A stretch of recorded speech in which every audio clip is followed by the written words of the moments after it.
ترى هاي الناس ارواحها واهلهم وبلدانهم وشيوخهم ودولهم تحبهم. ابن الحريه من منطقتي مع الاسف. علي بس علي انا اذا ما جيت ممكن لحد الان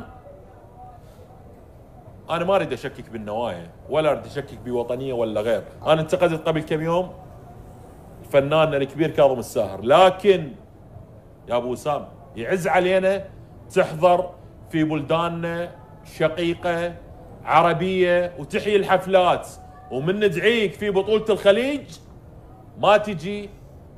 اقول لك شيء واحد، خسرت وهواي من جمهورك. اذا تقول خايف هذا مو عذر، لان هاي الناس القاعده زين ممكن بس دقيقه. لا ارجوك ان شاء الله ارجوك خلي اطلع اللي بقلبي. طلع عشان انا بطلع. اذا تقول خايف فروحك انت كاظم الساهر ابن الحريه واحنا ولد الحريه. اي والله بنفس الحي انا وياك. ناسب انا ابن الطوبشي والله العظيم بيني وبينكم شهر اي نفس الحي. انت بيتكم بالثانيه يا ابو سام، وانا بيتنا كان بابو شفوات الله يخليك، وبعدين بالدولعي. فانا اقول احنا ولد المناطق الشعبيه الفقيره. انت تحس بالعراق وانا متاكد تحس اللي دا احكي بيه.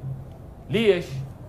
لان العراق اليوم الله لا يعوز العراق على واحد، لا يعوز العراق على واحد، لا عربي ولا اجنبي ولا غيره. احنا نحتاج رب العالمين فقط. ونعم بالله. بس انا اقول العراق من نحتاجك. والرجل محافظ البصره اسعد العيداني اعرف بالتفاصيل الدقيقه شنو اللي حصل وشنو الامور اللي قدمت. ما اعرف، مره يقولون $1,000,000 رايد، ورايد طياره من المطار تنزلك بالملعب ما اعرف وين. يا اخي ترى التجارب السابقه ما يصير. يخليك ما تخليك تهتم بالموضوع لهالدرجه. والله العظيم ارجوك يعني هذا موضوع مزعج بصراحه. انا الموضوع يعني ترى ما يصير الى اكو حدود معينه يعني. خلاص انت ليش تلح بالموضوع؟ مؤلم. ليش؟ خلاص هو خلاص هي انتهى الموضوع. زين تفضل. ليه الموضوع فني؟ تفضل. لو سمحت. طبعا بدايه فني انا بعد بدخل فني. اول مره احب اقول فد شيء مهم جدا للجمهور العراقي، ان البطوله نجحت بدون ان نلعب كره قدم، اشيدك بدون ان ندخل ملعب، بدون ان هاي اللمه فعلا تسوى الدنيا كلها. لا فلان ولا علان، احنا نعمل من اجل العراق ومصلحه العراق ويهمنا العراق. يعني انت بنشوف هاي اللمه الحلوه تشعر يعني شوف الشارع ناسك واهلك بعد سنين ما شايفهم، متروس خلايجك كلش فصل قاعد قطري منا، سعودي منا، كويتي منا، يعني فد شيء جميل جدا. والعماني برا والعماني وكل الخلايجه والبحريني والاماراتي كلهم. يعني انا اقول يعني البطوله نجحت بدون كل هاي المسميات والاشياء قبل الانطلاق. قبل الانطلاق بالضبط. ما نحتاج واحد ينجحها، هي ناجحه. وانا طبعا يعني معروف عني كل زين، لا اجامل. معالي الوزير شخص مو امامك محترم، الله عفوا، وشخص هادئ جدا ويمتص الغضب وممتاز جدا يعني. بينطي حصريات. الحين تعطيني فني. تفضل. تفضل اتكلم. تفضل. عطني الكاميرا بس. اعطيك كاميرا. طيب كاميرا. تشرب مي. سعادة الوزير، انا اول زيارة لي هذه في البصرة. حياك الله. الله يحييك وسط اهلي وجماعتي.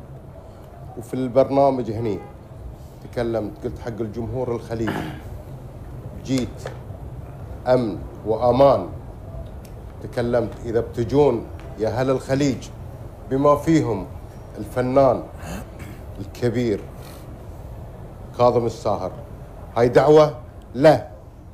تعال العراق وانا كفيلك اكفلك بالامن والامان. كفو عليك. تعال. من توصل هاي؟ كفو عليك. هاي يسموها بالتسعين. خلاص.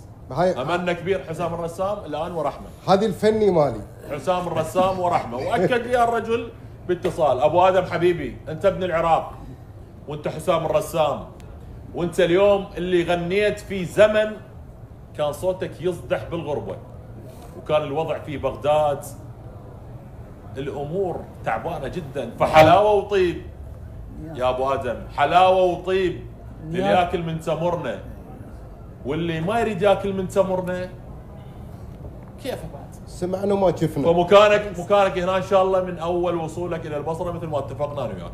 وين هني بيكون عندنا؟ طبعا. وين التمر؟ راح يسمعكم مواويل. وين التمر؟ وين التمر؟ مو تمر. حسام الرسام. انت قلت التمر؟ لا هاي انا كل هاي اغنيه حسام. اذا ما تاكل من تمرنا راح تشوف. احنا نبي التمر اللي يقول راح تسمع الطرب. طبعا مو بس حسام، بالمناسبه اللي حابين راح يكونوا موجودين بالخيمه ايضا فناننا الرائع والصوت العذب فهد نوري تحياتي عليه. اليوم ايضا اتصل بي شخصيا وحاب يتواجد بالخيمه 25.